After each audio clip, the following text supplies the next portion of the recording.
అయితే నీవు చేయవలసింది ఏమిటంటే సత్యము మాట్లాడు. చూడండి, సత్యం అనేది దేవునిలో ఉంది. సత్యం ఎక్కడుంది మరి? దేవునిలో ఉంది. సత్యం అంటే ఎవరు? యేసుప్రభువారు ఏమన్నారు?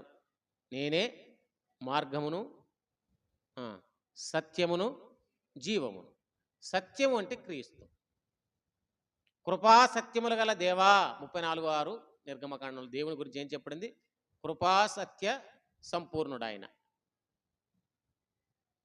పరిశుద్ధాత్మ గురించి ఏం చెప్పబడింది? సత్య స్వరూపి అయిన ఆత్మ. 14, 16, 13 యోహాను సువార్త. సత్య స్వరూపి అయిన ఆత్మ.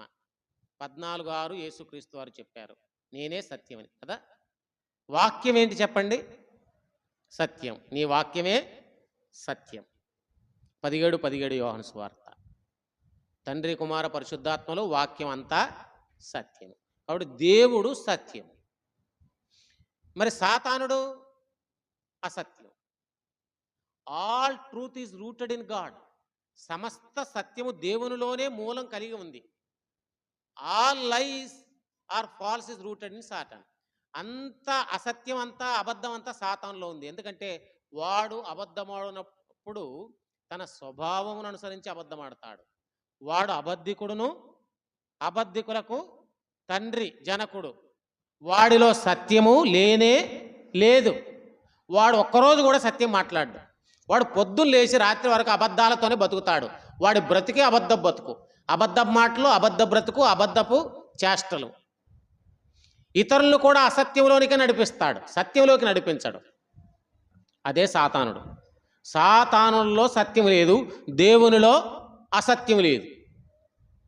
దేవుడు అనగా తండ్రి, కుమార, పరిశుద్ధాత్మ మరియు లేఖనాలు అన్నీ కూడా సత్యమే.